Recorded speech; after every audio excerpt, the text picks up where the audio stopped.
The case of Chad Dorman. Chad Dorman, a 32-year-old resident of Claremont County, Ohio, was married to 34-year-old Laura. Together, they had a blended family consisting of Laura's 16-year-old teenage daughter, Alexis, from a previous relationship, and their 3 young sons, Hunter, Clayton, and Chase, aged 3, 4, and 7, respectively. The 3 boys were inseparable, shared a love for sports, and were known for their humorous and affectionate nature. Laura was a stay-at-home mom, while Chad worked to provide for the family.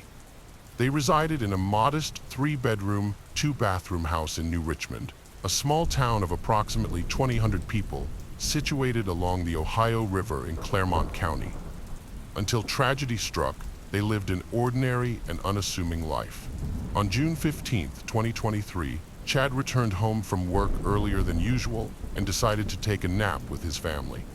He invited his wife Laura and their 3 sons to join him in their bedroom, where they all sat together, laughing and chatting. Unbeknownst to Laura, this loving moment was about to turn into a nightmare. After a few minutes, Chad got up and opened the gun safe beside their bed, loaded the Marlin Model HC-22 rifle, and shot his 4-year-old son Hunter twice. Meanwhile, their daughter Alexis was watching TV in the family room when she heard the gunshot. She rushed to the bedroom and witnessed the horrific scene of her brother being shot as she reached the doorway. Terrified, Alexis turned and ran as fast as she could.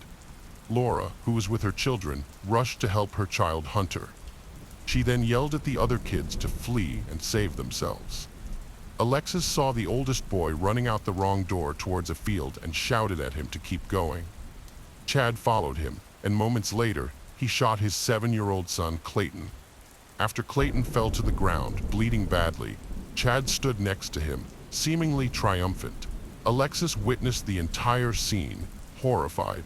She then ran into the house, grabbed her youngest brother, and escaped to safety, desperate to protect their lives. Chad chased after Alexis and caught up to her, raising his gun and ordering her to put down the 3-year-old Chase. Alexis wept and begged Chad not to shoot her, pleading with him to stop. Chad attempted to shoot her in the head, but luckily he had just run out of bullets. Alexis fled to the nearby fire station, where she stopped a passing woman and urgently told her that her stepfather had killed her entire family. She then called 911 at 4:15 p.m. She was running down the street saying her stepfather had killed everyone in her family. She called 911 and explained that she said her stepfather was killing everybody in her house. The 911 operator asked if she could tell how many people had been shot. She replied that she thought it was 2 children. Meanwhile, 3-year-old Chase was reunited with his mother. However, a heated argument erupted between Chad and Laura over custody of Chase. Chad attempted to wrestle Chase away from Laura, but she clung to him desperately, trying to shield him from harm. In a shocking turn of events, Chad bit Laura and then pressed the gun to her thumb, firing it. Severely wounded, Laura released her grip on Chase. Chad then callously shot Chase in the head. Afterwards, he coldly arranged the lifeless bodies of all 3 children in a straight line. Having committed the atrocities, Chad sat calmly on his front porch, feigning nonchalance, while Laura lay inside the house, screaming for help. Following the 911 call, police officers arrived at the scene at 4:25 p.m. When they arrived, they found Chad sitting on his porch, a rifle beside him. The officers promptly apprehended him and put him in handcuffs. Chad displayed a calm demeanor and offered no resistance. While one officer restrained him, another tended to the 3 victims. Despite their efforts, paramedics were unable to save the children, who succumbed to their gunshot wounds. Laura was subsequently rushed to the University of Cincinnati Medical Center to receive treatment for her injuries. Chad Dorman's stepdaughter, Alexis, was fortunate to have escaped the tragic events alive. On June 15, 2023, she managed to flee the house, the same day Chad killed his 3 sons. The police arrested him at 4:27 p.m.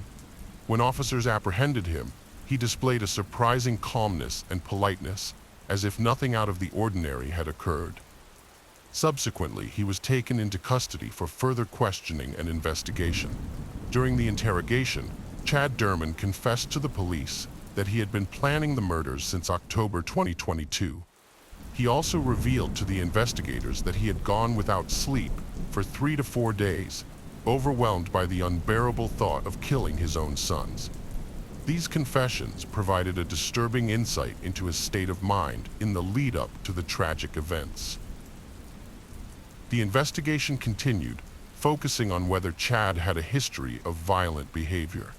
To this end, investigators examined his phone records, which showed that he had mainly been cited for traffic violations in Clermont County, with one exception, an incident when he was 18 involving criminal damage. Furthermore, they discovered a domestic violence case from 2010 in which Chad was accused of choking his father, Keith Derman.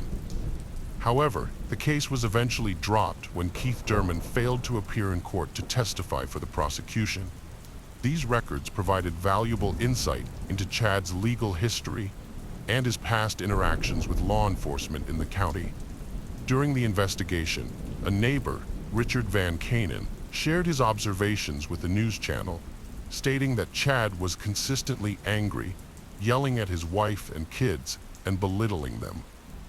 The woman who had called 911 also gave an interview to the news channel, describing how she had been running with her little black lab, screaming for someone to call 911 because her stepfather was shooting everyone in her household.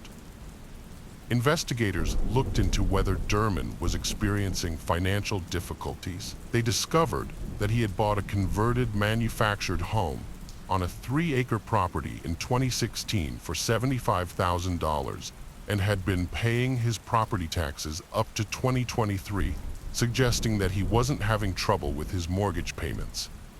Detectives also spoke with Keith Derman, Chad's 59-year-old father. He was in a state of complete shock upon learning what his son had done and couldn't fathom how his child could commit such a heinous act. The father revealed that Chad had been dealing with some personal issue that had become too much for him to handle, and that he might have kept many things hidden from him. Keith Derman tearfully described Chad as a good kid, expressing deep distress over the situation. On June 23, 2023, Chad initially entered a guilty plea and confessed to his crimes during the first court hearing. However, in a surprising turn of events, he later maintained his innocence and pleaded not guilty to the charges against him during the subsequent court hearing on the same day.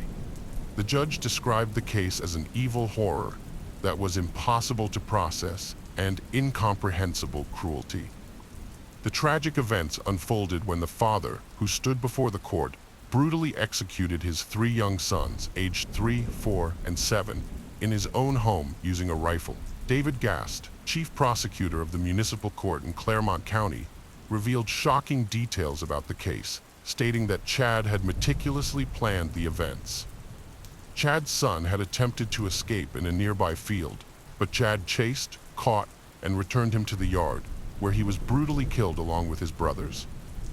According to Gast, the trauma inflicted by Chad on his family, community, law enforcement, and first responders is unimaginable. The prosecutor emphasized that Chad's admission of guilt in this case has left them grappling with the sheer horror of his actions. He described Chad's killing of his sons as one of the most heinous, craven, and cowardly acts they will ever encounter. The bill of particulars, filed in Clermont County, revealed the full extent of the crime. Gast explained that Chad deliberately lined up the boys and shot them, confirming that Chad himself admitted to planning the killings. When the mother intervened, she was shot in the hand. The prosecutor disclosed that Chad fired 9 shots, causing catastrophic harm, with one boy hit once and the other 2 each shot 4 times. The prosecutor, Mark Talvey, described to the judge the cruel manner in which Chad Dorman murdered his 3 sons, leaving the family and community in shock. Chad confessed to the crime, stating that he had done it and should be taken to jail, expressing regret and acknowledging that he shouldn't have shot them. Talvey emphasized that he would push for the death penalty for Chad Dorman. Initially, Chad faced 21 charges related to the tragic events that occurred on June 15, 2023. Specifically, he was accused of shooting and killing his three young children, 4-year-old Hunter, 7-year-old Clayton, and 3-year-old Chase, in an execution-style manner. The grand jury has now indicted Chad on 21 counts, including 9 counts of aggravated murder, 8 counts of kidnapping, and 4 counts of felony assault, which could lead to the death penalty if convicted. Clermont County Municipal Court Judge Jason Nagel ruled that Chad Dorman should be held in the Clermont County Jail and set his bail at a record-breaking $20 million. During a subsequent court hearing, Dorman's lawyer requested that the death penalty be removed from consideration, arguing that Dorman was severely mentally ill when he fatally shot his 3 sons on June 15, 2023. Dorman has since pleaded not guilty by reason of insanity nearly 9 months after the incident. The Clermont County prosecutors allege that Dorman deliberately killed his 3 young sons. Experts will reassess Dorman's mental state at the time of the murders. Dorman's lawyer maintains that executing someone with severe mental illness is cruel and unusual punishment, violating both the Ohio and U.S. constitutions. Those suffering from severe mental illness at the time of the alleged offense are not as morally responsible as others. The prosecution has requested a mental evaluation, and a court date was set for May 3, 2024, to discuss the lawyer's request. Chad's lawyers had agreed to provide a report from a mental health expert by June 3, 2024, to support their claim that he was mentally ill when the crime occurred.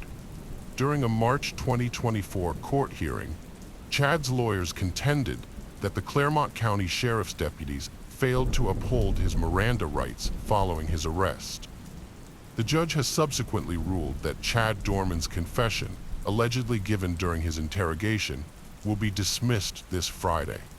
The judge's decision was based on the grounds that the defendant's rights were violated on 2 separate occasions. Firstly, when police omitted parts of the Miranda warnings, and secondly, when detectives continued questioning Chad Dorman after he requested an attorney.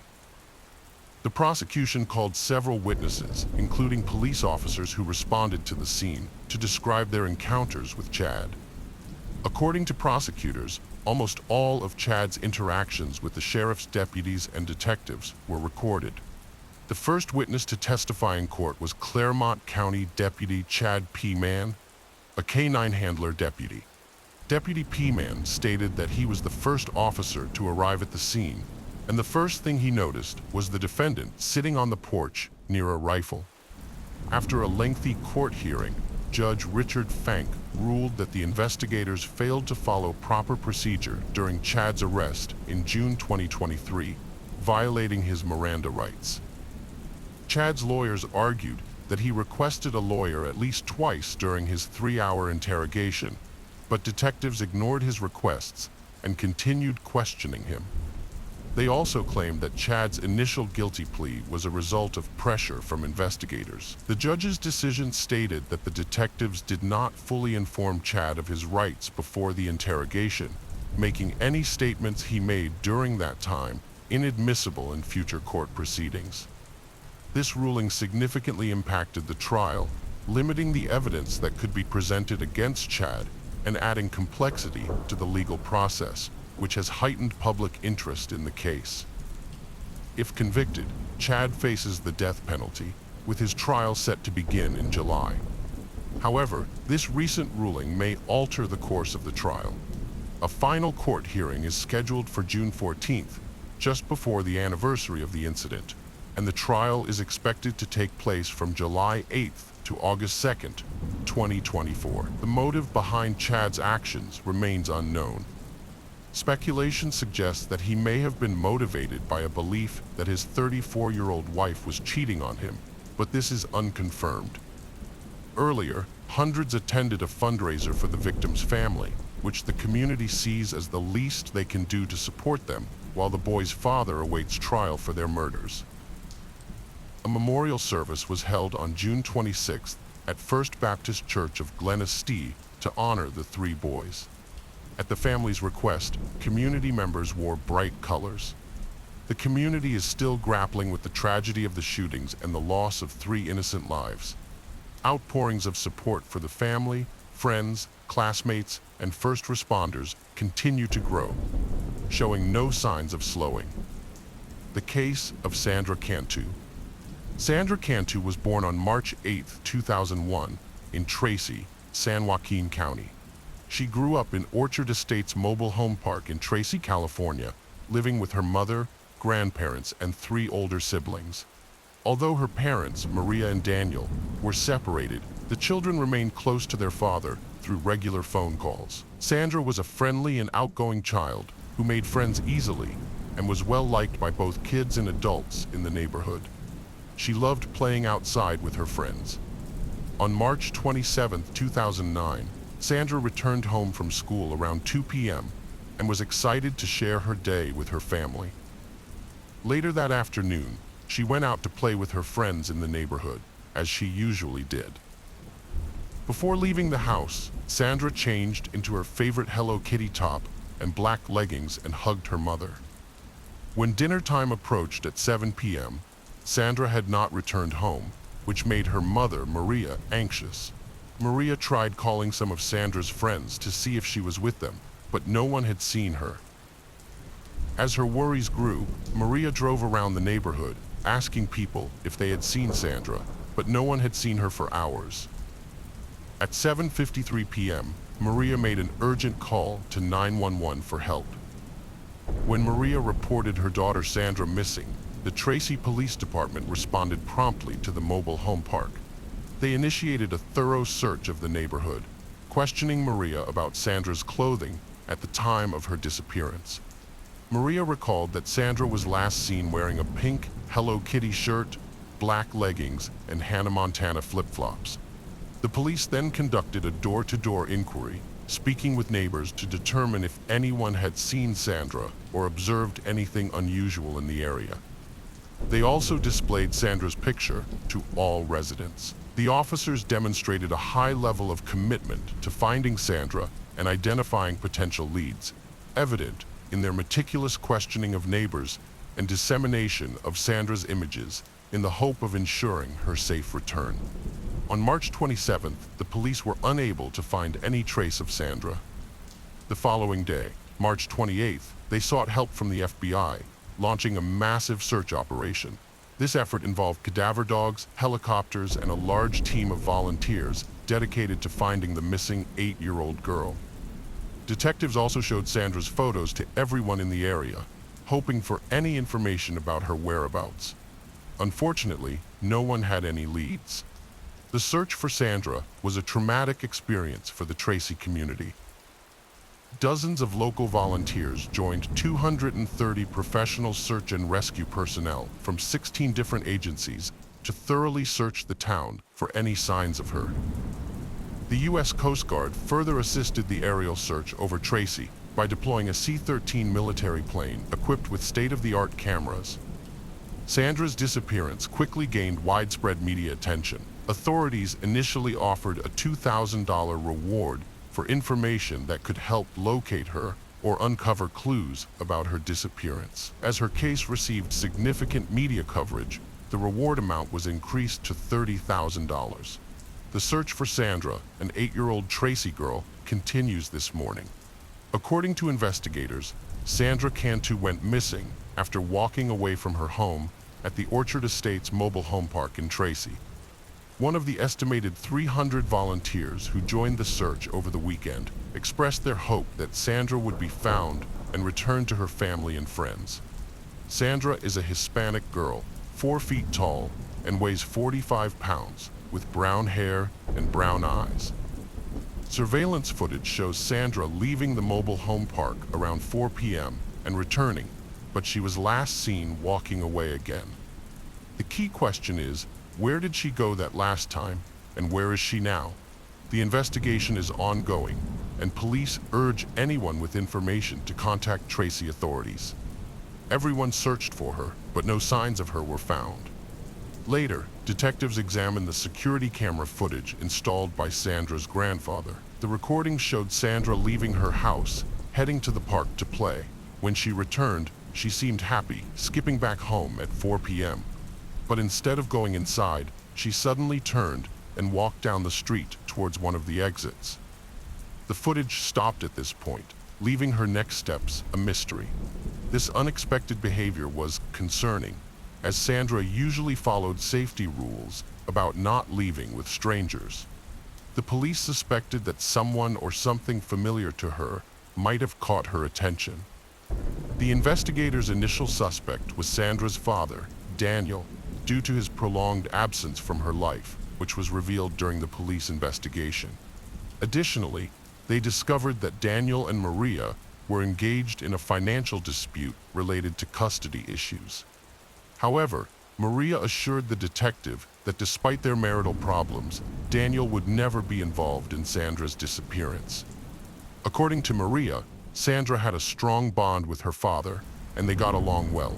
The media later interviewed Daniel about his missing child. When asked for a statement, Daniel recounted receiving a call from his sister on Friday, informing him that Sandra was missing. He rushed to the scene and waited for a day before returning to work.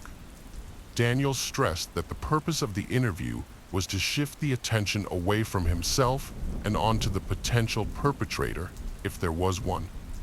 He urged the detective to do their job to the best of their ability, emphasizing the need to focus on finding the real person behind Sandra's disappearance. A week after Sandra Cantu's disappearance, the 8-year-old girl's whereabouts remained unknown. In Tracy, authorities were pursuing hundreds of leads and increasing the reward for information about her. Investigators were combing through trash at the local landfill, searching nearby rivers, and looking into suspicious individuals, including residents of the mobile park and those seen in the area on March 27th. These individuals included an unknown ice cream vendor who had interacted with children in the neighborhood that day, and Frank Waller, a neighbor of the Cantu family, who was rumored to be a pedophile. Frank had previously admitted to kissing Sandra on the lips 2 years earlier, claiming it was a friendly gesture. Despite the disturbing nature of his admission, the authorities ultimately cleared him as a suspect, though they made it clear they would keep a close eye on him. Meanwhile, the search for the real perpetrator continued, and the community rallied around Maria, showing her support and love during this tough period. At 8:30 p.m., neighbor Melissa discovered a disturbing handwritten note near a mailbox just miles from Sandra's family. It read, "Cantu, locked in stolen suitcase thrown in water on Boucher Road and Whitehall Road." The note had obvious spelling mistakes, sparking questions. Was it real or meant to confuse the investigation? Melissa told FBI agents she didn't notice anyone or anything unusual when she found the note. She let them search her car, where they found a post-it note in the glove box with scribbled out words. The note was sent to experts for analysis. Following this discovery, they chose to release Melissa and shift their attention back to analyzing the original note found near the mailbox. Weeks went by, but authorities could not find any traces of Sandra. After 10 long days of searching for Sandra, her case took a shocking turn. The police chief told us that the person or persons responsible for the death of 8-year-old Sandra Cantu would be brought to justice. Sandra's death has devastated the community. Jose Luis Franco, a farm worker, found a locked black suitcase while draining a pond. The weight of the case sparked dread, and their fears were realized. Inside, Sandra's lifeless body was curled up, dressed in black leggings and a Hello Kitty shirt, with many cuts and wounds. A torn cloth was tied around her head, covered in blood, evoking shock and sorrow. Sandra's body was sent to undergo an autopsy to gather more information about her death. The results of the autopsy were devastating and added to the shock and horror surrounding her death. The autopsy revealed disturbing details. Sandra had been brutally assaulted, but there was no sign of any biological fluids. The injuries suggested that an unknown object had been used, and the cause of her death was asphyxiation. Furthermore, the coroner found a large amount of alprazolam in her system, indicating that she had been drugged. The official cause of death was recorded as homicide by asphyxiation. Sadly, it was discovered that she was murdered just hours after she was last seen on surveillance footage, a terrifying fact that sent shockwaves through the community. The description of the neighbor matched a woman named Melissa Huck. Investigators checked the CCTV camera at Sandra's house and confirmed that Melissa owned the same type of car. The footage showed Melissa getting into her SUV from a parking spot directly across the street from her house around 3:30 p.m. She drove towards her residence, which was located to the left of Sandra's house. Later, Melissa visited her grandparents' church before being seen by a resident near the pond at approximately 5:30 p.m. This timeline was surprising, as it established that Melissa was in the area around the time Sandra disappeared. The police had identified a prime suspect in the case, Melissa. They strongly believed she was the perpetrator and wanted to question her. However, when they approached her, they discovered that she had attempted to take her own life by swallowing razor blades. As a result, Melissa was hospitalized, and the police were forced to wait until she recovered before they could interrogate her. Once she was well enough, Melissa claimed to have no knowledge of the events surrounding the case and maintained that her only involvement was bringing the note to their attention. She told the officers that at 4 p.m. on the day Sandra was last seen, she had been at her church, decorating her classroom, and had not seen anything unusual in the area. The police unsurprisingly asked Melissa to confirm her alibi, which her phone records ultimately supported as crucial evidence. It turned out that Melissa had earlier called the police herself to report the theft of her suitcase from her driveway.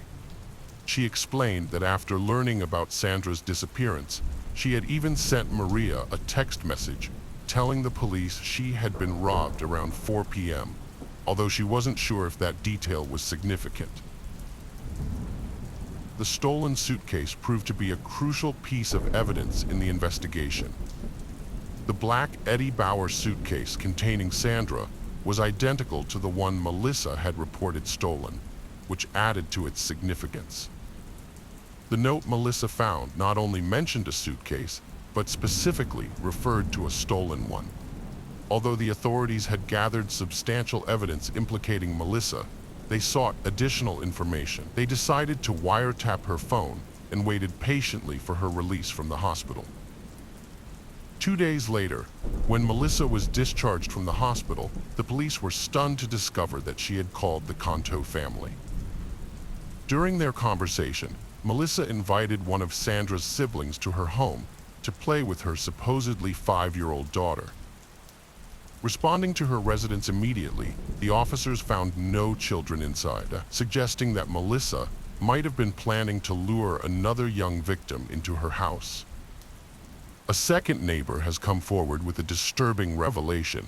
Just before Sandra's disappearance, Melissa had taken a 7-year-old girl from the neighborhood to the park without her parents' permission. When the child returned, she was disoriented, slurred her speech, and had trouble walking. Her parents took her to the hospital, where tests revealed she had been drugged with benzodiazepines, the same drug found in Sandra's body. Although Melissa denied giving the girl drugs, the incident raised suspicions. As the investigation continued, the police grew increasingly suspicious of Melissa. They were shocked to learn about the drugged child. Soon after, they obtained a warrant to search Melissa's trailer and her grandparents' church. During the trailer search, they found a notebook with handwriting that exactly matched the note Melissa had claimed to have found on the ground. This discovery provided a crucial link between Melissa and the note, leaving the police stunned. Later, experts analyzing the post-it note found in Melissa's car's glove box made a stunning revelation. The note featured cryptic words, including Bache Road, Whitehall Road, and water, which added a mysterious layer to the ongoing investigation. Furthermore, they discovered alprazolam in Melissa's purse, a drug prescribed to her, which matched the substance found in Sandra's body. During the 2009 search of Clover Road Baptist Church, a blood-stained rolling pin was found with Sandra's DNA. A draw cord was missing from a window blind, and the cord used on the Eddie Bow suitcase matched the remaining church blinds. Melissa Huckabee, a 28-year-old Sunday school teacher, was arrested on April 10, 2009. Initially, she denied involvement, but later confessed, stating Sandra's death was an accident. She persuaded Sandra to enter a suitcase for a game with her daughter, and later found her lifeless body. Melissa claimed that she had played a game of hide-and-seek with Sandra, suggesting that Sandra hide in a suitcase and then jump out to surprise her own daughter and sister. Sandra allegedly agreed to the plan and zipped herself inside the suitcase. Melissa then said that she had forgotten Sandra was inside and didn't remember until she arrived at a church where she opened the case to find Sandra unresponsive. In a panic, Melissa attempted to perform CPR and used a small wet towel to cool Sandra's forehead, but admitted she didn't know how to handle the situation. Later, Melissa got rid of the suitcase containing Sandra's body in a nearby pond. However, the investigators found that Melissa was not telling the truth when they looked into her personal life and discovered a history of criminal activity, depression, and other mental health issues. Melissa's legal history was well documented, and court records revealed that she pleaded no contest to felony second-degree commercial burglary and misdemeanor property theft charges on January 9th. A criminal complaint highlighted her prior convictions, including a 2006 property theft conviction that resulted in jail time in Los Angeles County. In November 2008, she was accused of attempting to steal from a store while on probation in San Juan County and had a scheduled court date. Melissa had also filed for bankruptcy in 2003, citing credit card debt and medical expenses. Melissa's father said she struggled with depression and finding her path after college. Her ex-husband confirmed her depression and self-image issues, but described her as carefree. They married in 2003, separated in 2004, and divorced in 2005, with Melissa getting full custody of their 5-year-old daughter. John Huckabee was shocked when he learned that his ex-wife Melissa was involved in the murder of a young girl. He couldn't believe it, saying it's not something you want to think anyone is capable of, especially someone you know and who is the mother of your child.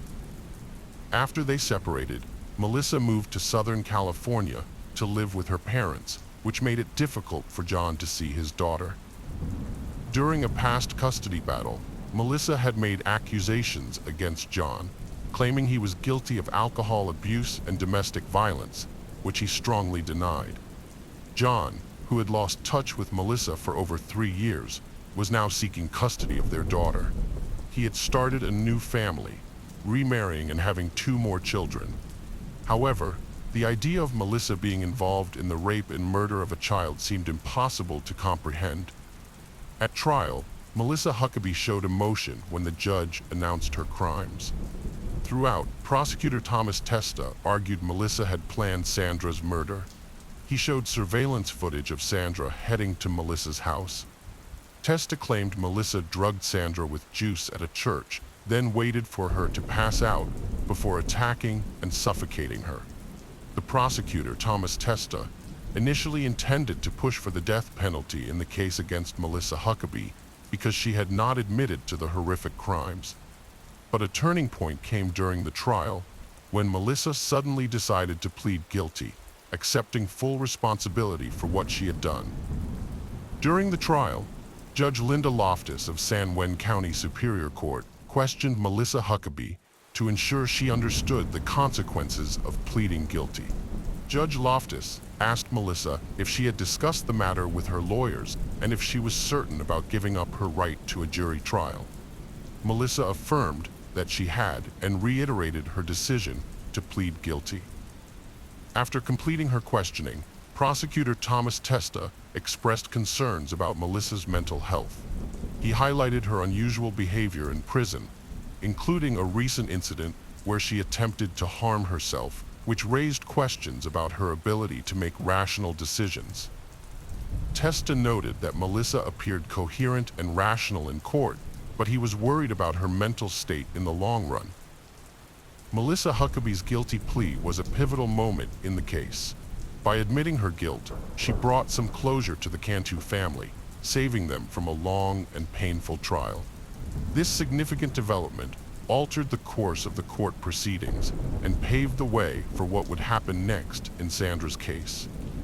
Melissa's guilty plea simplified the process and provided the Cantu family with some comfort after all they had endured since Sandra's tragic death. On June 14, 2010, Melissa Huckabee received a life sentence without parole for the first-degree murder and kidnapping of Sandra Cantu. The motivations behind Sandra's tragic death remain unclear. Prosecutors believed Melissa planned the crime to harm Sandra intentionally. Despite this, Melissa never disclosed her reasons, leaving investigators baffled. However, documents revealed a troubled individual with a history of depression, self-harm, and a difficult past. Melissa is now serving her life sentence at Sand County Jail, burdened by the gravity of her actions. Her imprisonment serves as a reminder that severe crimes have severe consequences. For the Cantu family, the pain of losing Sandra will never fully subside, but they find comfort in knowing justice has been served. The trial and conviction brought a sense of closure, ensuring Sandra's tragic death did not go unpunished. Hello friends, welcome to our channel. Today we're going to take a look at another horrible case with you, the case of Jackie Vandergriff. Jacqueline Jackie Vandergriff was born on March 4, 1992, in Carrollton, Texas. As the youngest of two daughters, she grew up in the colony, Frisco, Texas, surrounded by a loving family. From a young age, Jackie exhibited a natural talent for gymnastics. Before she could walk, she was already somersaulting, and her parents recognized her potential at just 3 years old. They enrolled her in gymnastics courses, and over the following years, she refined her skills and enthusiastically participated in various competitions. She eventually reached level 5 in the Texas State Gymnastics Association. Those who knew Jackie characterized her as a warm and compassionate person with a heart of gold. She genuinely cared about the well-being of others and was a loyal friend who inspired her loved ones to be the best versions of themselves. The comfort and joy she brought to those around her were palpable. Her kindness extended beyond human relationships, as she had a deep love for animals, was a lifelong vegetarian, and believed in supporting pet adoption from no-kill shelters. Jackie's passion for reading was unmatched, with the Harry Potter series ranking high on her list of favorites. Immersing herself in the magical world of Hogwarts was a regular escape for her. Besides reading, Jackie had a deep affection for music, boasting an eclectic taste that spanned from Pink to James Taylor and Rob Thomas. Her love for musicals was particularly strong, with Rent being a favorite she would attend every local performance of. After graduating from Wakeland High School in Frisco, Jackie went on to pursue a career in cosmetology at the Paul Mitchell School. She successfully completed her training and earned her license as an esthetician. Not one to rest on her laurels, Jackie opted to further her education at Texas Woman's University, where she majored in nutrition and food science.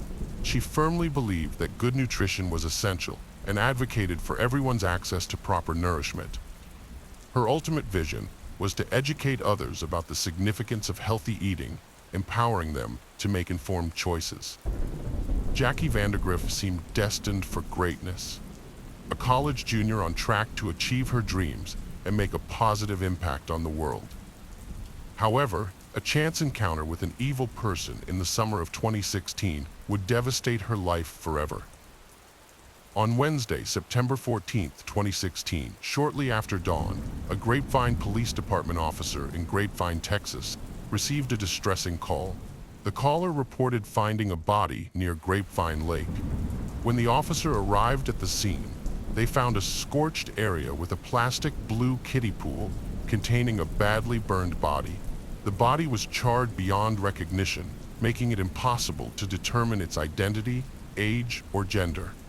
the badly burned remains of a body were taken to the medical examiner's office, where fingerprint identification later confirmed that they belonged to 24-year-old Jackie Vandergriff. As detectives investigated Jackie's final hours, they discovered that she was last seen in Denton, near the college, where she had visited two bars, Fry Street Public House and Shots and Crafts. The autopsy conducted by the medical examiner revealed the shocking extent of Jackie's injuries. She had been killed, dismembered, decapitated, and set on fire. Most disturbingly, her killer had removed her heart. As news of Jackie's brutal murder spread throughout Denton, detectives began receiving tips from people claiming to have seen a suspicious man near the crime scene, where a fire had been set. The detectives eventually obtained CCTV footage from the two bars Jackie had visited around the time of her death. At 7 p.m., a man entered the Fry Street Public House, where he sat at the bar and had a drink. An hour later, Jackie arrived and struck up a conversation with the bartender and the man. Security footage captured their interaction, providing valuable clues about their possible connection. After spending about 45 minutes at the Fry Street Public House, Jackie posted a tweet at around 8:45 p.m., saying she was glad she decided to get off Tinder and walk to a bar. Shortly after, Jackie and the man left the bar together and headed to Shots and Crafts, where they joined a group of women around 9:45 p.m. The pair left Shots and Crafts together.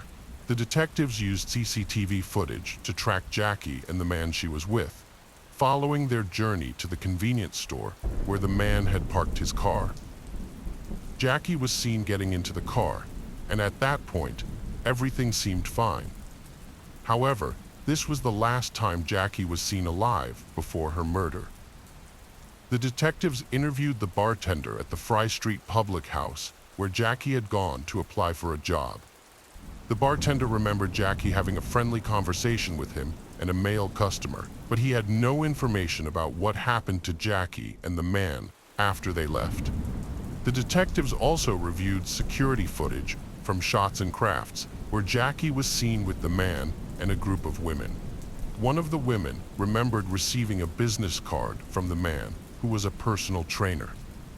She had exchanged contact information with him because she was interested in fitness. Although this detail seemed insignificant at first, it would later prove to be a crucial discovery in the investigation. To their amazement, the woman still had the card in her hand and was more than willing to share the information with the investigators. On the card, they found the name Charles Bryant. By that time, the detectives had already obtained footage from Walmart, taken at 4 a.m., which clearly showed Charles buying a shovel. The detectives then conducted a thorough investigation to uncover the true identity of Charles Bryant, who was the last person seen with Jackie before her murder. Their discoveries proved to be deeply unsettling. Charles Bryant, a 29-year-old man, lived about 20 miles away from Denton, but for some reason, the city held a strong attraction for him. What was drawing him to Denton was a desperate attempt to rekindle his relationship with his ex-girlfriend, Caitlin, who was a resident of Grapevine and a student at the University of North Texas. In May 2016, Caitlin graduated from high school and met Charles Bryant at the restaurant where she worked in Grapevine, Texas. Charles, a personal trainer and bartender in his late 20s, stood out from the boys Caitlin knew from school. His tattoos showcased his muscular build, and Caitlin found his unique skills and mysterious nature intriguing. That summer, Caitlin and Charles spent most days together at Grapevine Lake, and their attraction grew stronger daily. While Caitlin was captivated by Charles, her mother grew concerned about their significant age gap and worried about her daughter's well-being. Caitlin's mother asked to see a picture of Charles, and initially, she was willing to give him the benefit of the doubt. However, when she looked into his piercing eyes, she felt an instant sense of unease. It was as if she was staring directly at evil. As her concern for her daughter's well-being grew, she voiced her worries to Caitlin, urging her to reconsider the relationship. But Caitlin dismissed her mother's warnings, insisting that Charles was nice to her unaware of the sinister nature lurking beneath his charming facade. At first, Caitlin was happy with her new boyfriend, but as time passed, doubts began to creep in. She started questioning whether her mother had been right. Charles seemed overly self-absorbed and manipulative, and Caitlin couldn't shake the feeling that he had an inflated sense of self-importance. He would constantly remind her that she could never find anyone better than him, making her feel bad about herself. By mid-August 2016, Caitlin was preparing to leave for college in Denton, and she had decided to end her relationship with Charles due to the numerous red flags she had noticed. However, Charles showed up at her home the next day, pleading with her to give him another chance and promising to change. Caitlin was persuaded, and they got back together. Only a week later, Caitlin moved to Denton to start her freshman year at college. After settling in, she finally broke up with Charles for good. Charles, however, refused to accept the breakup. On August 24th, the police found Charles on the University of North Texas campus during a traffic stop. They initially suspected him of driving under the influence, but his blood alcohol level was within the legal limit.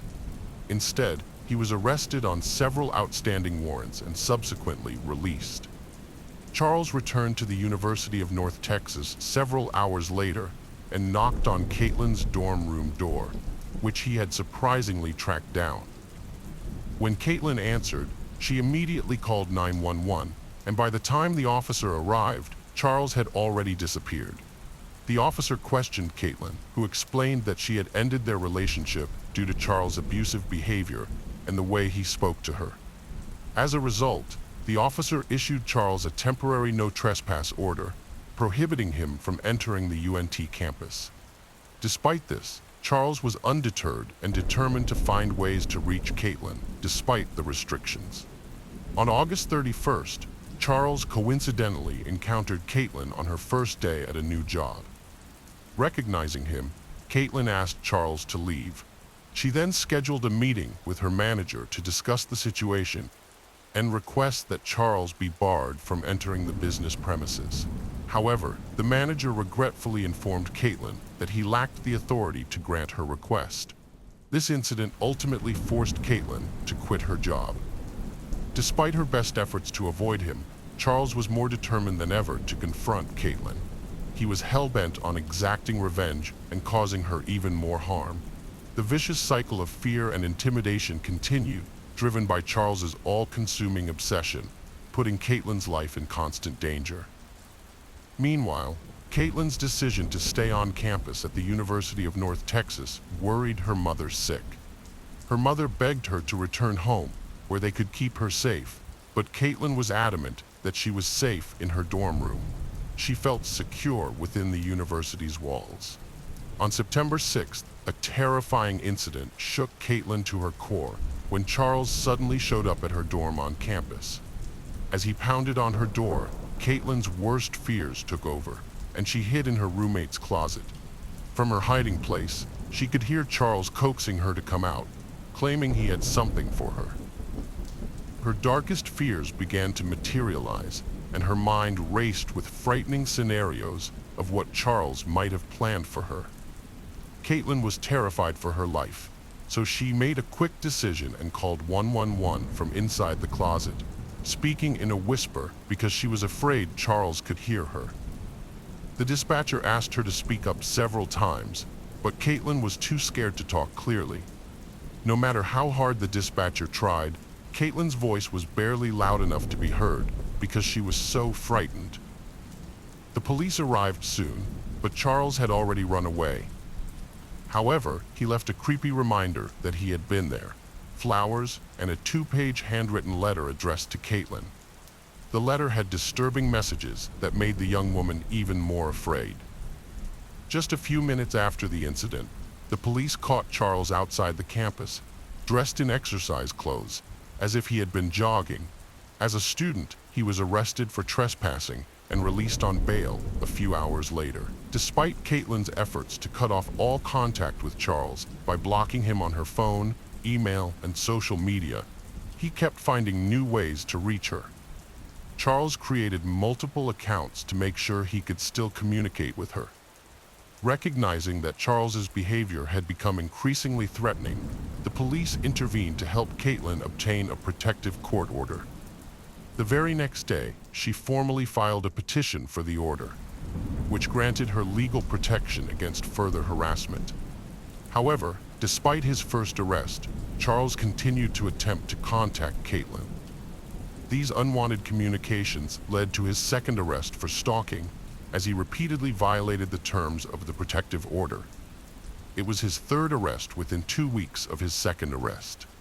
Charles posted a $5,000 bond and was released from custody while out on bail.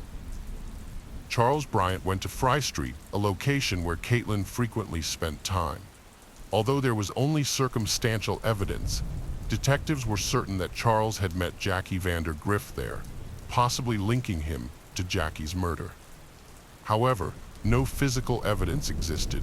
When the detectives assisting Caitlin with her stalking case at UNT learned that Charles was the prime suspect in a murder, they grew concerned for Caitlin's safety. Caitlin claimed she was okay, but in the days following Jackie's murder, Charles sent her numerous photos, texts, and emails.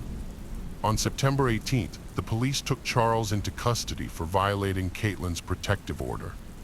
During his incarceration, detectives hoped to uncover more evidence linking Charles to Jackie's murder. While being interrogated, Charles was shown a picture of Jackie and claimed to have seen her at the bar, but denied knowing anything about her.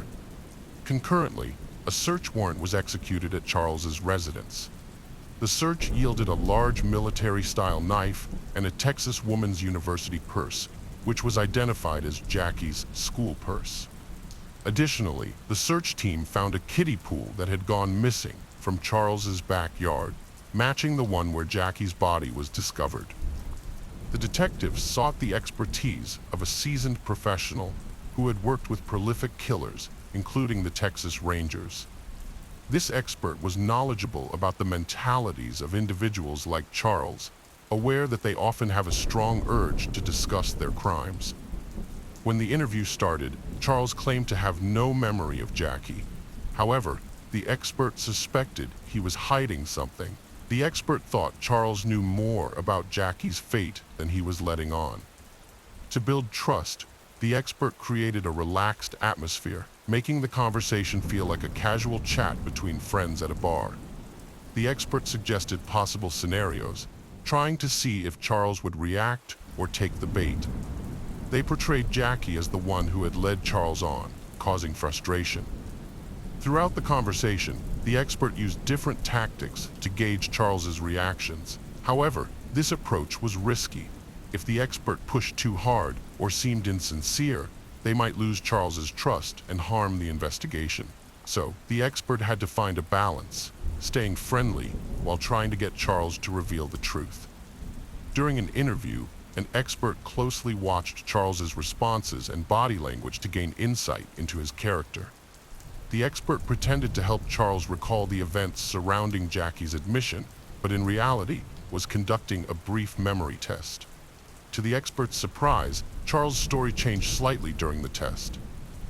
At first, Charles claimed he knew nothing about Jackie's admission, but later revealed that he had spoken to her at the Fry Street public house when she applied for a job. As the conversation continued, the expert decided to take a different approach. They ordered pizza, hoping the food would help Charles relax, and the detectives could uncover the motive behind Jackie's murder. The detectives suspected that Charles' uncontrollable rage towards his ex-girlfriend, Caitlin, was the catalyst behind Jackie's death. The interrogation lasted around 3 hours, during which Charles admitted to unintentionally killing Jackie during what he called kinky sex. He claimed the incident occurred in his car, and Jackie had asked him to choke her with an oversized zip tie he had. However, Charles maintained that the death was an accident. When Charles Bryant was accused of murdering Jackie Vander Griff, his ex-girlfriend Caitlin went on social media to look at Jackie's Facebook page, only to discover they were already friends. It suddenly came to Caitlin's mind that she had received a friend request from Jackie's Facebook page on the very day Jackie's body was found. Before Caitlin was even aware of the case, she was convinced that her ex-boyfriend, Charlie, who was the suspect in Jackie's murder, must have used Jackie's phone to send her the friend request. Additionally, the police also believed that a tweet sent from Jackie's account after her death, which read, "Never knew I could feel like this," was actually sent by Charles after he murdered her. Christy was shocked when she learned that Charles, a man she had met on a dating app a year earlier, was facing a murder charge. To her, Charles was a quiet and reserved person. But during their brief time together, she noticed some disturbing signs that raised her concerns. Christy said that Charles quickly became clingy and attached to her, which eventually led her to end their relationship. But Charles persisted in pursuing her, going so far as to profess his desperate love for her. This declaration caught Christy off guard, especially since they had never even shared a kiss. Christy's experience working with abused children gave her a unique insight that helped her identify certain patterns in Charles's behavior. This led her to suspect that he might have been a victim of childhood abuse, a pattern she had seen in some of the young clients she worked with. One day, Christy found the courage to ask Charles directly if he had been abused as a child. To her surprise, Charles confessed that he had indeed suffered trauma in his childhood. Although the police couldn't verify Charles's claims, Christy believed him. She maintained contact with him, albeit from a distance, because she felt sympathy for him and didn't think he was capable of murder. The autopsy of Jackie's body failed to provide clear answers about her cause of death and where she was killed before being dismembered and set on fire. The lack of insight from the autopsy results raised concerns for the prosecution, leaving key questions unanswered about the circumstances surrounding Jackie's death. Charles admitted to disposing of Jackie's body, claiming she had died accidentally during rough intercourse. Despite this, he pleaded not guilty to her murder. Caitlin, Charles's ex-girlfriend, was called to testify by the prosecution to share her experiences with his stalking behavior and violent tendencies. The goal was to establish a connection between his anger towards Caitlin and the eventual murder of Jackie, who bore a striking resemblance to Caitlin. When Caitlin took the stand, she was visibly uncomfortable and reluctantly identified Charles, commenting that he had a smirk. Overcome with emotion, she left the courtroom in tears. The judge ultimately ruled that Caitlin would not be allowed to share details of her relationship with Charles or their breakup with the jury. In April 2018, a year and a half after Jackie's tragic death, Charles Bryant went on trial for her murder. However, Jackie's best friend was too traumatized to attend the trial, finding it unbearable to face Charles in person. The thought of confronting him was a painful reminder of the devastation he had caused to their lives. The case of Elizabeth Smart. On June 5, 2002, 14-year-old Elizabeth Smart was asleep in her bedroom in the affluent town of Federal Heights, Salt Lake City, Utah, sharing the room with her sister Mary Catherine. As the night wore on, their peaceful slumber was shattered. A soft-spoken man, armed with a knife, forced open a window in the girls' room, disturbing Mary Catherine, who pretended to be asleep in an attempt to protect her sister. The intruder then turned to Elizabeth, ordering her to remain silent, threatening to harm her if she didn't comply. Fearing for her life, Elizabeth obeyed, putting on shoes before being taken outside the house. Meanwhile, Mary Catherine lay still for 2 hours, waiting for the perfect moment to alert her parents, Ed and Lois Smart. When she finally woke them up, she told them that someone had taken Elizabeth, but her parents were initially skeptical, thinking their daughter might have been dreaming. However, as the events began to unfold, they took Mary Catherine's story seriously. After inspecting Elizabeth and Mary Catherine's bedroom, Ed and Lois found a cut window screen which corroborated Mary Catherine's story. Concerned for Elizabeth's safety, Ed and Lois promptly notified the authorities. The police arrived at the Smart family home and questioned Mary Catherine about the man who had abducted Elizabeth from their bedroom. Mary Catherine described the abductor as having dark hair and dark hair on his arms and the backs of his hands. Although the man had spoken quietly to Elizabeth during the incident, Mary Catherine could still identify his voice as somehow familiar, even though she couldn't recall any specific occasion when she had heard it before. About 3.5 hours after Elizabeth was taken, the authorities used the Rachel Alert system to broadcast information about her abduction to the public. The Rachel Alert, named after a Utah girl who was abducted and murdered, enabled the authorities to rapidly disseminate information to a wide audience and enlist the public's help in locating Elizabeth. The police investigated people who had toured the Smart family's home, which was up for sale, as potential suspects in Elizabeth's abduction, since she had been taken from her bedroom on June 5, 2002. Additionally, they searched the family's computer, seeking any online interactions Elizabeth may have had with strangers, as this was a common tactic used in child abduction cases. The day after Elizabeth's kidnapping, her devastated parents, Ed and Lois, made a heartfelt and emotional appeal on national television, pleading for her safe return. Ed addressed the perpetrator directly, his voice filled with desperation and love, asking them to bring their daughter home. With tears in his eyes, he begged the person responsible to have mercy and return Elizabeth safely, expressing his immense love for his daughter and his unwavering commitment to finding her. In Federal Heights, the police interviewed Elizabeth's neighbors, but none of them reported seeing or hearing anything unusual on the day she was abducted. The lack of information was surprising to the police, who had hoped to gather more leads to aid the investigation. Following Elizabeth's abduction, Rocky Anderson, the mayor of Salt Lake City, made a public announcement offering an initial reward of $10,000 for her safe return to her family.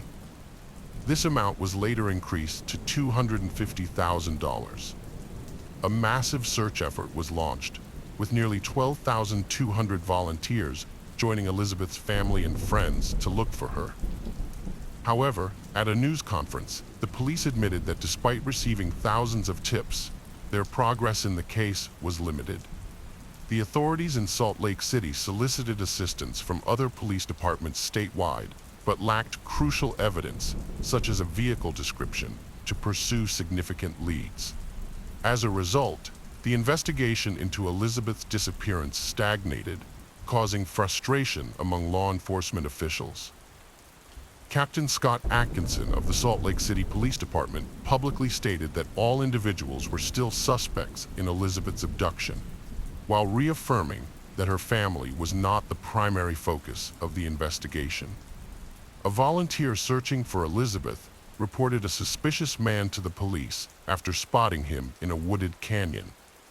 The volunteer described the man's suspicious behavior, prompting the police to launch an overnight search. Despite their efforts, they couldn't find the man and eventually dismissed the tip as not credible. The police also received a tip from a local milkman in Federal Heights. He claimed to have seen a man driving an older gray Honda or Nissan on Elizabeth Street a day or two before her disappearance. The milkman said he felt uneasy about the driver and wrote down the license plate number. However, when the police checked their database for the license plate number, they couldn't find any relevant information or leads, so they dismissed the tip as not viable. The police officers investigating Elizabeth Smart's abduction faced a significant challenge due to the large number of people who gathered at the Smart residence in the hours immediately following her abduction. When the police arrived at the scene around 4 a.m., they found the home already crowded with people, which compromised the integrity of any potential evidence. As the search for Elizabeth Smart continued, the police questioned a man who had interacted with her at a social event prior to her abduction. However, they soon cleared him of any suspicion and determined he had no involvement in her disappearance. The search efforts intensified, with over 20 volunteer pilots flying their private planes over the Salt Lake area, but unfortunately, these efforts yielded no results. Tracking dogs picked up a scent in Red Boot Canyon, several miles from Elizabeth's home, but police searched the area and found nothing. The search for Elizabeth had taken a toll on her father, Ed Smart, who was on the verge of exhaustion. He collapsed from the strain and was taken to the hospital, but was released a few hours later and continued searching for his daughter. Ed and his wife, Lois, were utterly exhausted, unable to sleep, and barely holding on. In a media interview, Ed expressed his frustration and determination to find Elizabeth, stating that they were holding on to hope that their daughter was alive and would soon return home to them. Despite their exhaustion, Ed and Lois Smart remained hopeful that Elizabeth would come back to them. Elizabeth's mother, Lois Smart, publicly declared her love and devotion to her daughter through a heartfelt statement to the media, saying, "Elizabeth, if you can hear us, we love you." Her loved ones gathered for a candlelight vigil, praying for her safe return home. Following Elizabeth's abduction, the police asked her father, Ed, to take a polygraph test, which he willingly agreed to, demonstrating his family's cooperation in aiding the authorities to locate their daughter. The investigation subsequently ruled out the possibility that Elizabeth had staged her own disappearance and confirmed that she did not run away. Police got a tip about Brett Michael Edmonds, who was sighted in Federal Heights around Elizabeth's abduction time. They looked for him, but couldn't find him. He'd moved to New Mexico and Texas. After a chase, they caught a guy who looked like him, but it wasn't him. The police eventually located Brett Michael Edmonds in West Virginia, where he had been hospitalized due to an overdose and liver failure. Although his health was critical, and there were fears he might not survive, his condition stabilized enough to allow authorities to question him about Elizabeth's abduction. In a fortunate turn of events, Brett was conscious, alert, and able to speak, enabling the police and FBI agents to interview him. During the interview, Brett fully cooperated with the authorities, who ultimately concluded that he was not involved in Elizabeth's abduction. After Brett Michael Edmonds was cleared as a suspect in Elizabeth's abduction, police turned their attention to 48-year-old Richard Albert Ritchie. Elizabeth's father, Ed Smart, informed police that he had employed Richard at his home for 2 months the previous year. Ed said that since Richard didn't own a vehicle, they made a deal. Ed would give Richard his 1990 Jeep Cherokee in exchange for his labor. However, Ed was unaware that Richard Ritchie was a career criminal, and he later stated that if he had known about Richard's background, he wouldn't have hired him. Richard Ritchie's criminal history dates back to 1973, when he was convicted of second-degree felony burglary, marking the start of a string of offenses over several decades. In 1981, he was convicted of burglary for a separate incident. His most serious crime occurred in 1983, when he was sent to prison for aggravated robbery and attempted murder after wounding a police officer during a gunfire exchange with authorities during a drugstore robbery. Additionally, Richard Ritchie was convicted of theft in 1996 for stealing approximately $2,500 worth of food from a food pantry in Richfield. Corrections records show that Richard Ritchie was paroled in September 2000. In a media interview, Ed Smart expressed doubts about Richard Ritchie's involvement in his daughter Elizabeth's abduction. Despite Ritchie's criminal history, Ed initially thought him a capable worker. On June 14, 2002, Richard Ritchie was arrested for a parole violation. The police could not confirm his whereabouts on the day Elizabeth was abducted. Richard Ritchie denied any involvement through his attorney and stated that the police had thoroughly searched his home, including digging up his garden. Despite this, no evidence related to Elizabeth's abduction was found. Ritchie claimed he fully cooperated with the police, providing blood samples for DNA comparison and sitting through 26 hours of interviews. He also handed over his vehicle for investigation. By July 2002, Elizabeth Smart had been missing for a month, and her family was desperate for her return. When police received a report of a girl matching Elizabeth's description in Nebraska under suspicious circumstances, they thought their prayers had been answered. A gas station witness reported seeing a crying girl, aged 12 to 14, who seemed to be held against her will in a minivan. The witness provided a detailed description that matched Elizabeth's appearance. This news sent shockwaves through the Smart family, who eagerly hoped for any lead that might help find their missing daughter. However, a thorough police investigation revealed that the report was unrelated to Elizabeth's abduction. Despite a thorough search, police found no evidence linking the sighting to Elizabeth's case. This disappointment left the Smart family struggling with mixed emotions as they continued to hope for Elizabeth's safe return while acknowledging the possibility of false leads. Undeterred, the Smart family remained determined to find Elizabeth, maintaining a cautious optimism. They refused to rule out the possibility that the girl at the gas station was Elizabeth, but stated that they needed to keep an open mind. The family spokesperson clarified that while they weren't necessarily holding out hope that it was Elizabeth, they would be overjoyed if it were. Richard Ritchie, the main suspect in Elizabeth's disappearance, was charged with theft and burglary in 2 separate incidents. One incident occurred on April 4, 2001, when he allegedly stole items from a house in the Federal Heights neighborhood, which is a second-degree felony and a Class A misdemeanor. The other incident happened on June 6, 2001, when he allegedly stole jewelry in a perfume bottle valued at approximately $3,500 from the Smart family home, which is a third-degree felony. Ritchie pleaded not guilty to these charges. The stolen items were not related to Elizabeth's kidnapping investigation. Salt Lake District Attorney David Yoakum announced the charges at a press conference, stating that Ritchie had denied the theft allegations and was subsequently fired from his job. In August 2002, the police investigation into Elizabeth Smart's abduction hit a major roadblock when Richard Ritchie, their best lead, died from a severe brainstem injury that caused bleeding. Ritchie's condition worsened rapidly, leaving him unable to communicate or breathe on his own.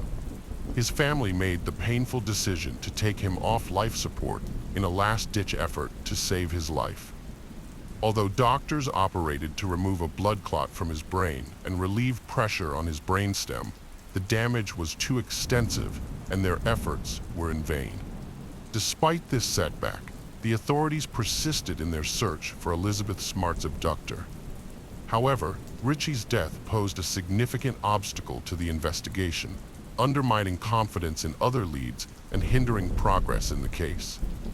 In August 2002, a horrific crime was committed when an 11-year-old girl was taken from her bedroom and subjected to sexual assault and brutal beating.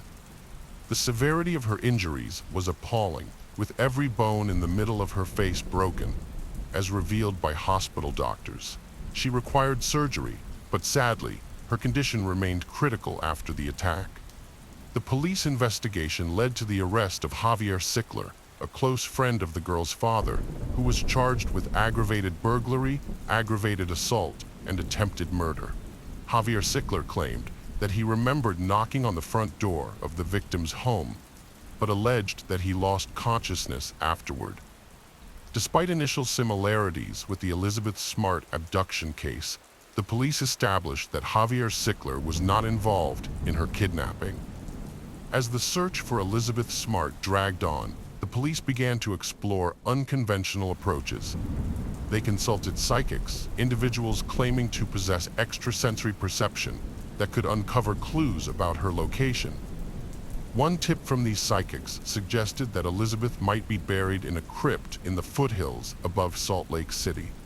This prompted a Seattle-based company to step forward, claiming that over a dozen of its members had pinpointed Elizabeth's body using a technique called technical remote viewing. According to these individuals, their psychic powers had revealed that Elizabeth was killed within hours of her abduction. However, when the police investigated the alleged tomb, they found no evidence of Elizabeth's whereabouts.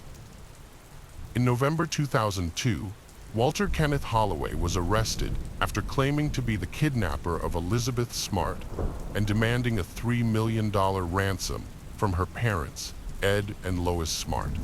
Holloway contacted the Smart family and the Salt Lake Police Department, threatening to harm Elizabeth if he didn't receive the money. However, the police tracked him down to South Carolina and found no evidence linking him to her abduction. Ed Smart was outraged by the extortion scheme, which he felt diverted police attention away from finding his daughter and wasted resources that could have been used to locate her. In October 2002, Elizabeth's sister Mary Catherine had a sudden realization.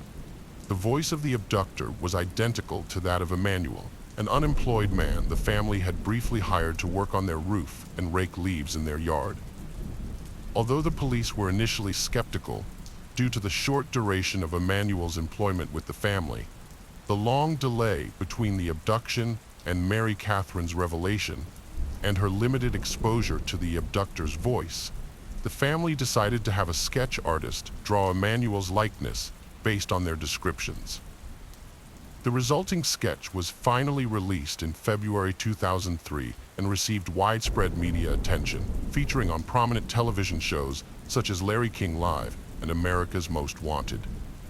Relatives of a man named Brian David Mitchell identified a suspect drawing released by the police. They provided contemporary photographs of him, which helped authorities verify that the sketch was an accurate likeness. On March 12, 2003, two couples in Sandy, Utah, recognized Brian David Mitchell walking with a woman and a girl who they knew from the news as the missing girl's abductor. The woman accompanying Mitchell was later identified as his wife, Wanda Berry. The couples quickly called the police, and officers were sent to the location. After questioning, the missing girl from Salt Lake City, Elizabeth Smart, was confirmed to be present. The officers then rescued her and arrested both Mitchell and Berry. Elizabeth provided a shocking account of being abducted, abused, and held captive. Brian David Mitchell had taken her from her home to an encampment outside Salt Lake City. The camp was a makeshift shelter hidden by dense foliage for camouflage. There, she met Wanda Barzy, Mitchell's wife, who played a significant role in her captivity. At first, Wanda Barzy acted like a caring mother figure, offering Elizabeth comfort and warmth. However, as the weeks passed, Barzy's behavior changed dramatically. She began controlling Elizabeth, forcing her to follow their strange religious beliefs. Barzy demanded that Elizabeth pray, read scriptures, and take part in religious rituals. Elizabeth faced a highly traumatic experience during her captivity when she was forced to marry Brian David Mitchell against her will.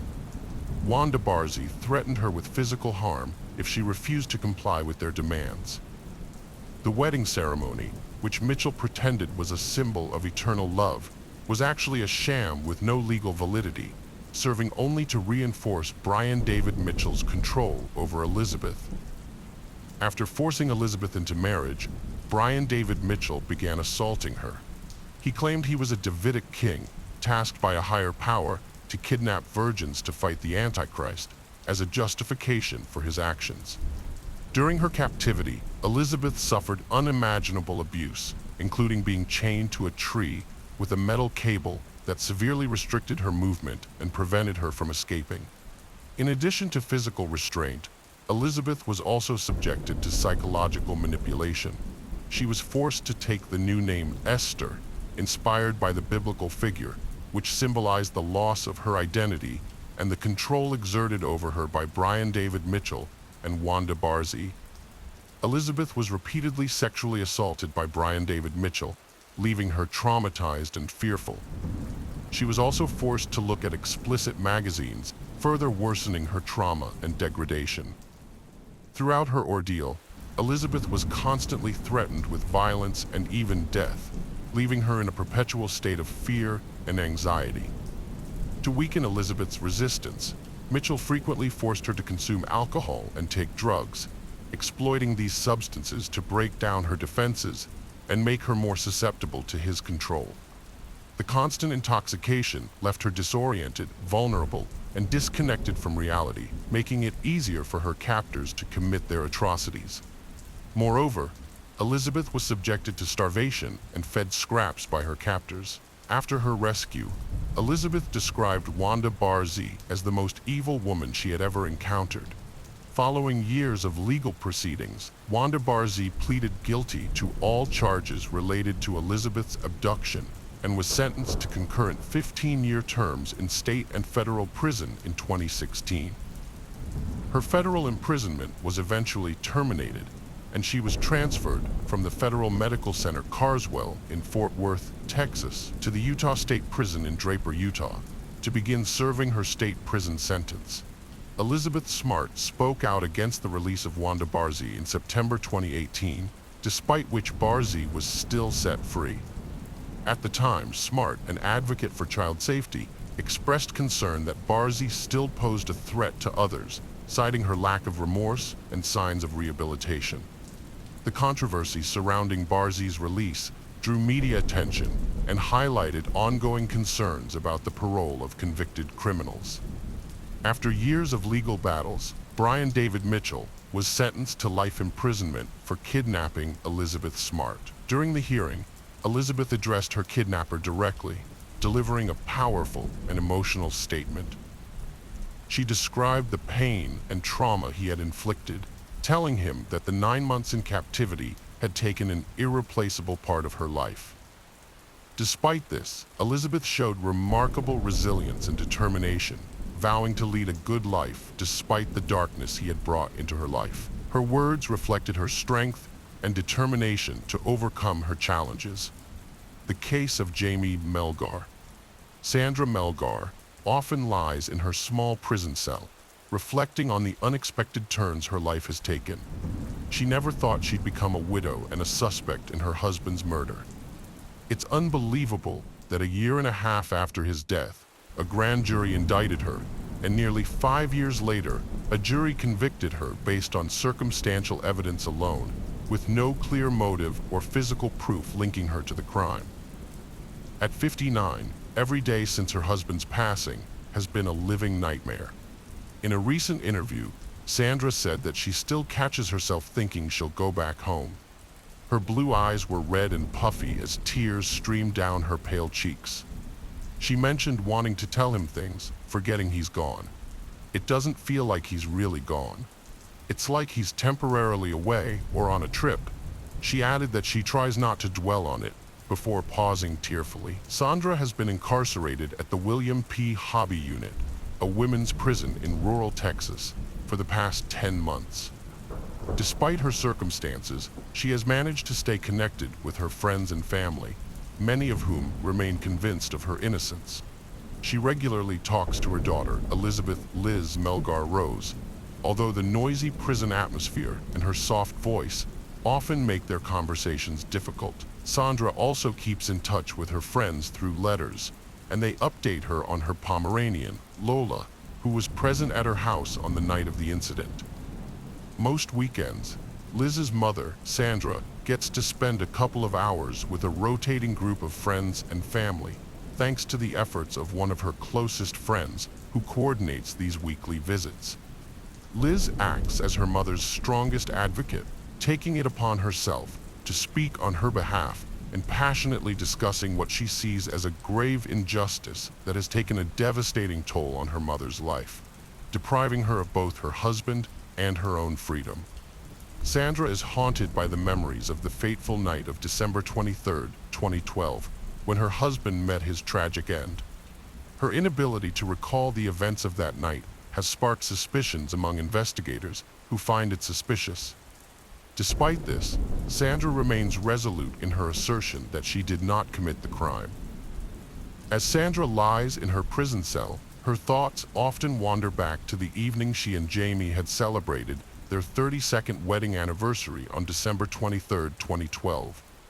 That night, Sandra Melgar was jolted awake by the incessant barking of their dogs, her vision blurred as she struggled to orient herself in the dimly lit room. Her body ached, and her head throbbed as she lay on the closet floor, her hands and feet bound behind her back, her undergarments soiled. Sandra, at 5 feet 4 inches tall, attempted to stretch out her legs and roll over to look through a gap under her closet door.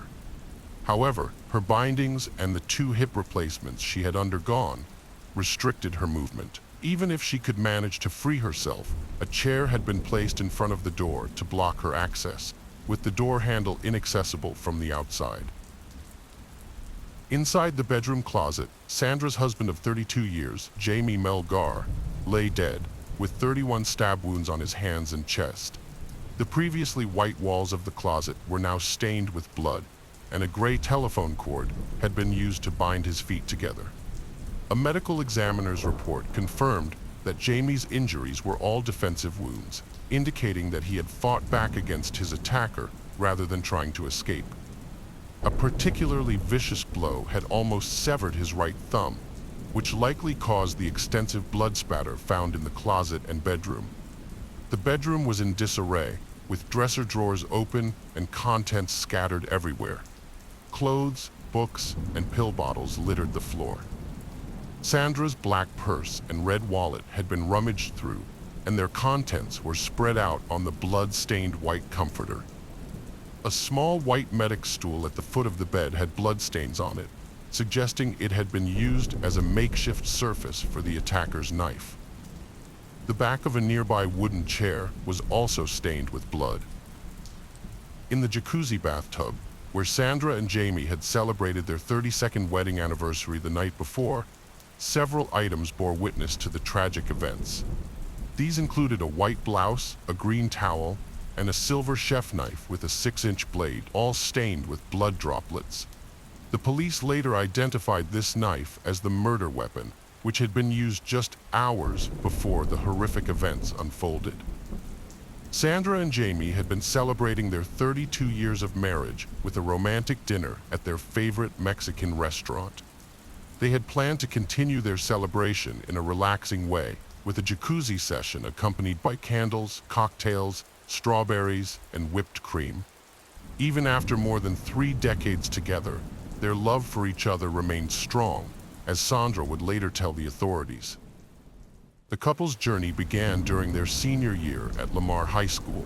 Jamie, with his unruly black hair and a somewhat awkward teenage mustache, was immediately drawn to the 17-year-old Sandra, who had blue eyes and blonde hair and sat in front of him in class. At first, Sandra resisted Jamie's advances for weeks, but she eventually agreed to join him and a group of friends for ice skating.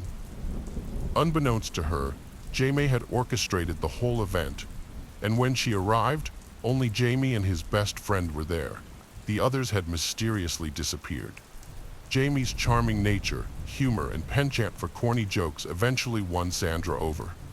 She admired his intelligence, thoughtfulness, and sense of humor, while Jamie appreciated her intelligence, down-to-earth personality, and lack of pretentiousness. They soon became inseparable, and in 1980, 2 years after graduating from high school, they got married in a courthouse ceremony in downtown Houston. On the anniversary of their union, Sandra and Jamie spent a romantic evening in their jacuzzi, reminiscing about their shared history and dreaming of their future together. They discussed selling their home to embark on a world tour, visiting iconic destinations like the Grand Canyon and Ireland, and witnessing the breathtaking Northern Lights. With Jamie's retirement as a computer programmer with the Houston Independent School District just 5 months away, they envisioned buying a beachfront property where they could settle down after their travels. As they chatted, they took turns giving each other massages, culminating in a romantic moment of intimacy. After 2 blissful hours in the jacuzzi, their peaceful evening was abruptly interrupted by their dogs barking. Jamie got out of the jacuzzi, wrapped a towel around himself, and put on Sandra's slippers to attend to the dogs. Little did Sandra know that this would be the last time she would see her husband alive. When Sandra woke up approximately 15 hours later, she was horrified to find herself bound and gagged in her closet, her hands and feet tied, her body sore, and her undergarments soiled. Jamie was nowhere to be found, and the frantic barking of their dogs was now accompanied by unfamiliar voices inside her home. Sandra screamed out in desperation. Herman Melgar stood outside his brother Jaime's house, confused, just after 4:30 p.m. His brother had invited him and his family for dinner, but now, despite ringing the doorbell and calling, there was no response from Jamie or his wife Sandra. What struck Herman as unusual was that Jamie's black truck was parked in the driveway and Sandra's silver car was inside the open garage. He told his family to wait by the front door while he took a look around the backyard, glancing over the fence. Noticing the plastic tarp hanging from the pergola on the back porch, Herman remembered that Jamie had been working on various home improvement projects. Returning to the front yard, Herman decided to check the laundry room door inside the garage. To his surprise, the door was unlocked, so he entered the house. As he stepped inside, Herman was met with an unsettling atmosphere. The house was dimly lit, gray and stuffy, with all the blinds drawn shut. The dogs were barking and jumping around, which added to the eerie feeling that Herman's daughter Marissa would later describe as unsettling. It was at that moment that they heard muffled screams. Herman rushed to the back of the house and found a large chair propped against the bathroom closet door. Inside the closet, Sandra lay on the floor, wearing a black satin nightgown, desperately screaming for help. Herman and his wife Maria struggled to remove the tightly bound restraints from Sandra's arms and legs. Herman got a pair of scissors from the bathroom to help free her. Meanwhile, Sandra kept asking about Jamie's whereabouts. She had visible bruises on her arms, including a dark one on her left bicep. After they finally freed her, Sandra rushed into the bedroom and found Jamie's lifeless body protruding from the closet. She checked for a pulse, but it was clear from his cold, pale, and naked body that he had passed away. Sandra covered Jamie's body with a blue jacket, and Maria escorted her back to the bathroom. When the paramedics arrived, Sandra was in hysterics, making it difficult for her to communicate with Stephanie Roberts, the first paramedic to arrive on the scene. Roberts' report stated that Sandra was in shock, cried periodically, and had lost all sense of time. Her last memory was of around 1 a.m. that morning, unaware that 15 hours had passed and it was now evening. The police documented bruises on Sandra's hands and arms, as well as a small scratch on her left thumb, but found no blood on her. Sandra told the police that after Jamie let the dogs in, she got out of the bathtub and went to her closet to get dressed. Her next memory was waking up in the closet at an unknown time, and at some point she screamed for help, but then fell back asleep, possibly having a seizure. Sandra had several underlying medical conditions, including lupus, rheumatoid arthritis, and grand mal seizures, which had forced her to resign from her job as a licensed vocational nurse. She believed she could no longer perform her duties effectively due to her seizures. In the weeks leading up to Jamie's murder, Sandra had experienced auras, which she knew were warning signs of an impending seizure. During these seizures, she would sleep for hours and wake up in a state of confusion, disorientation, and severe pain. As crime scene investigators carefully searched the house, Sandra was taken to an interrogation room at the Harris County Sheriff's Office. She mentioned that the room was too cold and was subsequently asked to take a polygraph test. Sergeants Cazal and Douay questioned her for 3 hours, focusing on the 36 hours leading up to Jamie's death. Sandra spoke quietly and complained of a headache during the interrogation. She remembered some details clearly, such as removing her boots in the bedroom, changing in the bathroom, and recalling their conversation in the jacuzzi. However, she struggled to remember other details, and her recollection of time was imprecise. When questioned about the timeline, Sandra initially stated that Jamie had left her for 15 minutes to let the dogs in before she got out of the jacuzzi. Later, she suggested it might have been around 5 minutes. Sandra admitted that she was not good at estimating time and was making an educated guess. 2 days after the murder, Liz met with Cazal and Douay to report that several items were missing from the house, including a TV from the bedroom and Sandra's medication bottles of hydrocodone and phenobarbital. She reminded them that a backpack containing a gaming system and games had been left in the garage, which she had previously mentioned to detectives. Liz also shared information about her mother's seizures and health issues, expressing her concern for her mother's fragile state and possible post-traumatic stress. Although she hoped that something might trigger a memory later, this meeting did not yield any significant breakthroughs. Liz continued to follow up with phone calls, even pointing out damage to one of her parents' rental homes. However, the authorities eventually stopped responding to her inquiries, leaving both Liz and Sandra unaware of the investigation's progress. A year and a half after the incident, Sandra was secretly indicted for Jamie's murder by a grand jury in July 2014. Because of state law, grand jury proceedings are confidential, keeping the public unaware of the discussions and evidence presented during the process. Despite the indictment, Sandra's case progressed slowly over the next 3 years, involving at least 4 prosecutors from the district attorney's office until it was assigned to Colleen Barnett in May 2017. Colleen Barnett had rejoined the DA's office in January of that year, following a 4-year break during Kim A's tenure as district attorney. Throughout her 24-year career, Barnett had built a reputation as a diligent and fair-minded prosecutor, according to both her colleagues and the attorneys who had opposed her in court. She had handled over 70 murder trials, including the high-profile capital murder case of Suzanne Basso, who was executed for luring a mentally disabled man to Texas with the promise of marriage and then killing him. Barnett knew that Sandra's case was tough. There was no clear motive, no confession, and no direct evidence linking Sandra to the crime. Despite the challenges, Barnett was convinced of Sandra's guilt.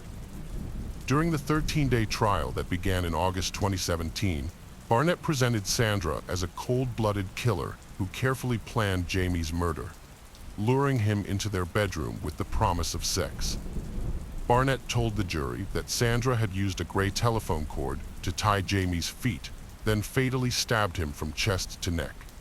The prosecutor highlighted the discovery of a bag of sex toys on the bed, which Sandra later claimed was a joke gift from a friend.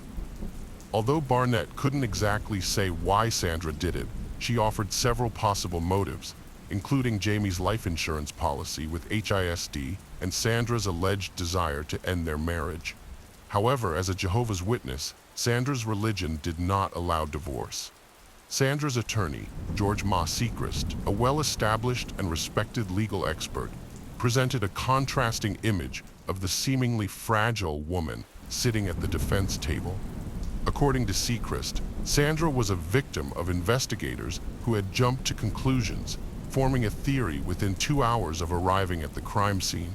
He backed this claim by pointing out that they had initially attempted to file murder charges while the crime scene investigators were still processing her home. Sechrist emphasized the lack of physical evidence linking Sandra to the crime, highlighting the fact that her blood was not found at the scene and that she had no cuts on her hands. He offered an alternative explanation. Sandra had been the victim of a home invasion, during which she suffered a head injury and was bound in her closet while the intruders killed her husband. For the jurors watching Barnett and Sechrist in the courtroom, the atmosphere was likened to a high-stakes boxing match, as the two lawyers clashed in a battle of wits. Barnett landed a significant blow with the help of Celestina Rossi, a blood spatter expert and crime scene reconstructionist from the Montgomery County Sheriff's Office. Rossi testified that the evidence at the crime scene contradicted the idea of a home invasion. She highlighted several key points, including the absence of signs of forced entry, the untouched dresser drawers in the bedroom, and a lit candle on Jamie's nightstand, which suggested that no struggle had occurred near the closet where Jamie died. Rossi explained that most of the blood was confined to the closet, with a few exceptions, such as spatter on the back of a chair, the white medical stool, and tiny droplets on the comforter. According to Rossi, this spatter was likely caused by the injury to the artery near Jamie's thumb. Rossi concurred with the medical examiner's report, stating that all of Jamie's wounds were defensive in nature. She also noted that Jamie's loaded handgun was inches from his body in the closet, untouched. Rossi emphasized that in a situation like this, one's instinct is to try to disarm their attacker rather than shoot them, even if they are approaching with a knife. After 8 hours of deliberation spanning several days, the jury, comprising 8 men and 4 women, reached a guilty verdict for Sandra on the charge of murder, sentencing her to 27 years in prison. Although this sentence was shorter than the maximum possible 99 years, it was still a significant sentence. In explaining their decision, the jury foreman later stated that by the time Sandra would be released, she would be in her early 70s and might have the opportunity to see her grandchildren, adding that they considered this decision humane as they did not view Sandra as a threat to society. When District Judge Kelly Johnson announced the verdict, Sandra let out a loud shriek and nearly collapsed into her chair. The courtroom, filled with supporters who had been convinced that the trial was merely a formality to prove Sandra's innocence, was left in stunned disbelief. Despite attempts to reassure Sandra that everything would turn out fine, perhaps to boost their own morale, the reality of the situation suddenly became clear, and everything fell apart. Sandra, clad in a red blazer and relying on a cane, was escorted out of the courtroom, where she paused to share a final emotional hug with Liz. Once they released each other, Liz crumpled to the floor, overwhelmed by grief. Having lost both her father and mother to a justice system she felt had failed them catastrophically, Liz was left feeling utterly alone and devastated. The jury foreman staunchly defended the prosecution's case, arguing it was the most plausible explanation, despite being rooted in speculation and theory.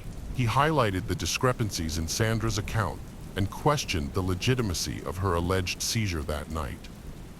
While he conceded it was possible the jury had erred, he ultimately stood by their verdict.